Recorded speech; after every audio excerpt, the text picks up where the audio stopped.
Welcome back, guys, to another episode of Shred's Takes. I'm Mike Shredder, the host of this podcast. Thank you guys again for tuning in and keeping in touch with the program.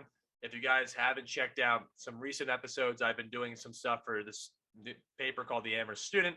I post interviews with Amherst athletes, which have been posted up weekly, about one to two a week. So I hope you guys take the time to tune into those. Also, we're going to have more episodes flooding in the next week or so too. So definitely check the YouTube channel and Apple Podcasts and Spotify for the latest episodes coming out. So I'm going to break down some stuff for you guys today. But I think the thing I want to talk about specifically is the success and not success of certain teams in the NBA so far in this early part of the season. Obviously, look, people are overreacting to certain teams and players having success right now off the bat.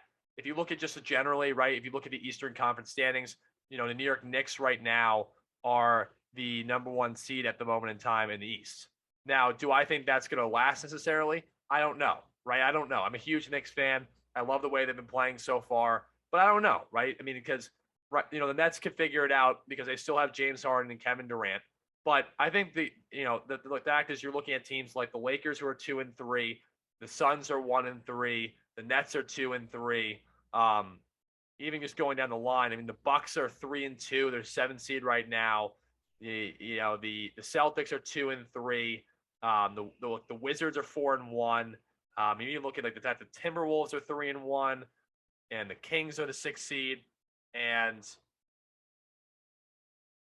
you look at the fact that also like the Clippers, right, with Paul George are 1-3. So it's a very weird start to the season. I think the games have been very intense and very high level. But I think ultimately, I'm going to break down a few teams for you guys, right? I think we're going to start with the Knicks because what I think people need to understand is that I think the Knicks are a team that can get out of the first round, but their ceiling is only the second round of the playoffs, in my opinion.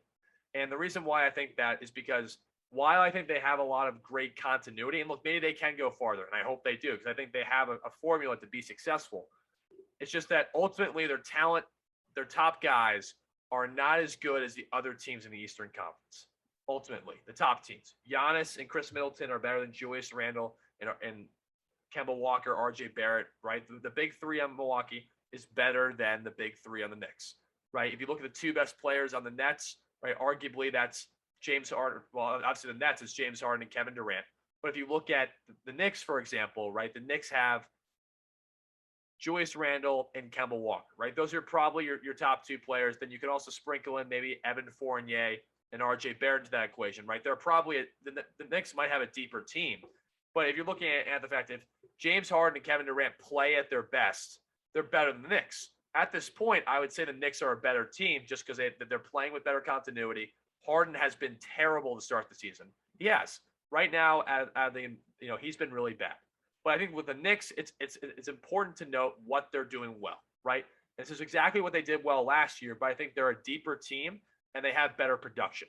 And I think that is so important when you look at good teams and teams that can be built to be successful in the future, right? So with the Knicks specifically, I look at a few things, right? I look at the fact of, okay, how are the other guys contributing? Because we know that Julius Randle, we know that, the other guys like RJ Barrett can produce, but if you look at this, so like Julius Randle, for example, is not shooting very well from the floor. He hasn't played that well this year in terms of field goal percentage. He's only shooting 40.6% from the floor, only 29% from three, right? But he's still averaging 23 points a game. So he's still playing and scoring a lot of points. He's just not shooting a very efficient percentage, like including last night. He was 3 of 12 last night for 13 points. But he hit big shots, and the Knicks still can find ways to win when he doesn't play well, which is very different than it was last season. Now it's early, right? And things are going to definitely change during the season. You have definitely, ups and downs during the season. But if you look at their team overall, right, you got Evan Fournier, who's got 17 points a game. He's shooting 41.9% from three.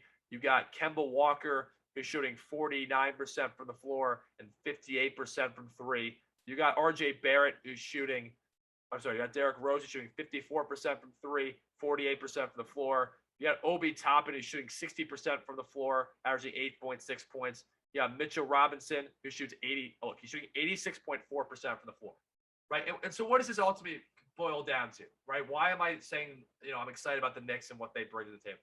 It all boils down to creating good culture, right? The NBA, I think that's an important thing, right? Even if you have top talent, the reason why like the Lakers are struggling, for example, is because of cohesion, right? Westbrook not fitting as well with LeBron and Anthony Davis. The Westbrook problems of turning the ball over a lot, right? But if you look at the Knicks, for example, what they are doing very well and what needs to be pointed out is the fact that the Knicks are doing what they should be doing in terms of the fact of they are breaking down teams in a sense of just from a cohesion standpoint, from playing excellent defense, right, which is super important, right? Defense obviously is really important, but they're also playing with a great cohesion, and that's contributing to the fact that Obi Toppin's playing better than he did last season. You have the fact that Mitchell Robinson's contributing really well this season. Derrick Rose, Kemba Walker, Evan Fournier, they have a bunch of guys who are scoring in double figures, right? At this moment in time, they got Julius Randle, Fournier, Kemba Walker, RJ Barrett, and Derrick Rose are all scoring in double figures and all averaging a little over 13 points a game or more, right? That is huge. If you have a bunch of guys you can at least count upon, right? Julius Randle struggled last night, so you had great play from RJ Barrett, from Fournier, and from Kemba Walker, right? And Derrick Rose off the bench. That's a formula for success. If you like that clip, subscribe to Shred Takes Podcasts for more content and videos uploaded on this channel.